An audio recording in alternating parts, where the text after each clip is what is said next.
ঠাকুর এক জায়গায় বলছে, বাঁচতে হলে বাঁচার বিধান মেনে তোমায় চলতেই হবে, নইলে বাঁচন বাঁচবে না, নিহাত জাহান নামে যাবে। ভালো থাকার একটা বিধান আছে, সেই বিধান যদি আমরা একটু একটু করে পালন না করি, ভালো থাকবে কেমন করে? আমি ধরছি ঠাকুরকে, চলছি নিজের পবিত্র রূপে, তার ইচ্ছাধীন আমি হচ্ছি না, আমি সবসময় ঈশ্বরকে আমার ইচ্ছাধীন করার চেষ্টা করি। তাহলে কী হয়? সমস্যাগুলো আমার সাথে সবসময় থাকে। আসলে তো একটা সুন্দর কথা বললেন, কিন্তু সমস্যা নিজে থেকে আসে না, সমস্যা আমি তৈরি করি। আমি কারোর কাছ থেকে টাকা নিলাম, টাকা দিলাম না, মানে আমি জেনে শুনে সমস্যাটা তৈরি করছি, তার ফলস্বরূপ যা হবে তাই হবে। এই যে বিভিন্ন রকম সমস্যা, আমি খাওয়ার জন্য অনেক সময় রোগ হয়, কী খাদ্য ঠাকুর পরিষ্কার বলে দিন, এই সুস্থ নিয়ে ব্রততে ঠাকুর পরিষ্কার বলে দিন যে তিনি নিরামিষের কথা কিন্তু পরের ব্যাপার, তিনি বলছে সাত্বিক আহারের জন্য, যে খাবারটা খেলে আমার শরীরটা সহন করতে থাকে, সুন্দর থাকে, সহজে হজম হয়, তিনি সেই খাবারের কথা বলবেন। আমি যদি এগুলো পালন না করি কী হবে? আমার সমস্যায় জর্জরিত হয়ে যাবে। তাই ঈশ্বর আমাকে কিন্তু পথ বলে দিলেন, সেই পথে কিন্তু আমাকে চলতে হবে, অনুশীলন করতে হবে, প্রতিনিয়ত অনুশীলন, এটাই কিন্তু আমাদের জীবনের সাধন। ঠাকুর ধর্ম সম্পর্কে একটি কথাই বললেন, কিন্তু যে আচরণ বাক্যকর্ম বাঁচা বাড়ার উৎস হয় তাকেই জানি ধর্ম বলে, নইলে ধর্ম কিছুই না।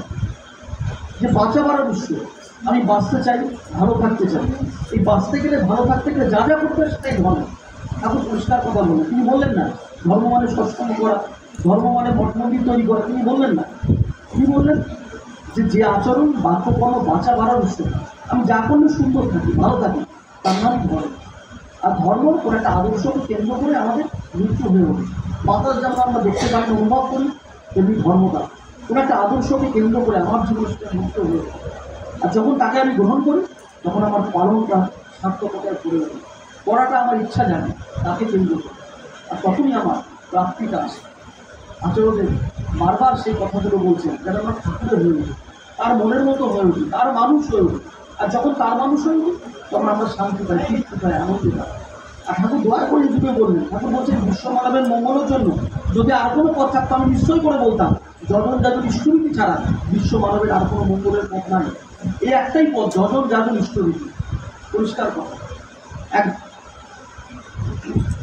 বয়স্ক মা পড়াশুনো জানে না, তাকে এক ঋত্বিক দাদা দীক্ষা দিয়েছে, দীক্ষা দিয়ে বলছেন, মা তুমি কাল থেকে যজন যাজন ইষ্টরীতি করো, পালন করো, এতে তোমার মঙ্গল হবে।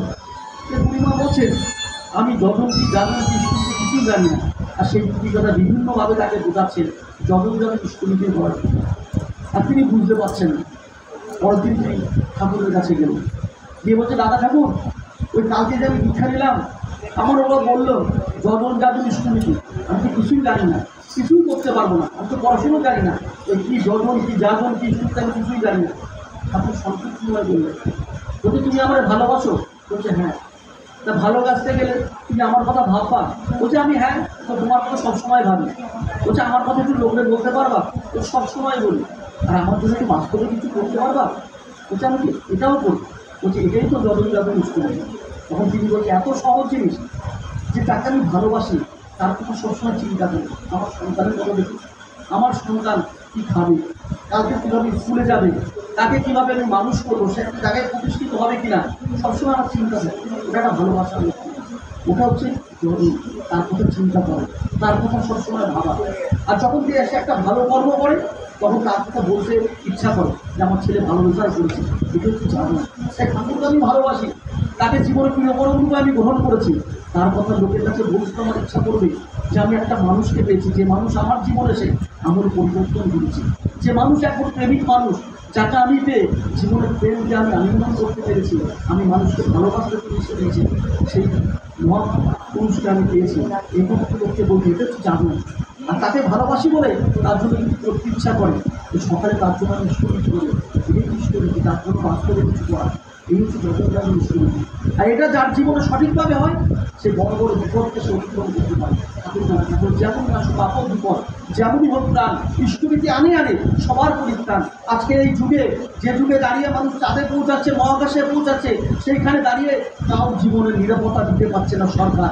সরকার কেন, কেউ দিতে পারছে না মানুষের জীবন নিরাপত্তা। কিন্তু ঠাকুর এই যুগে এসে তার অভয় বাণী দিলেন, বলছে যেমনই আসুক আপদ বিপদ, যেমনই হোক প্রাণ, ইষ্টভীতি আনেই আনে সবার পরিত্রাণ। তিনি নিশ্চিত করে বলছেন, গ্যারান্টি দিয়ে বলছেন, এটাই পরিত্রাণের রক্ষা করবো।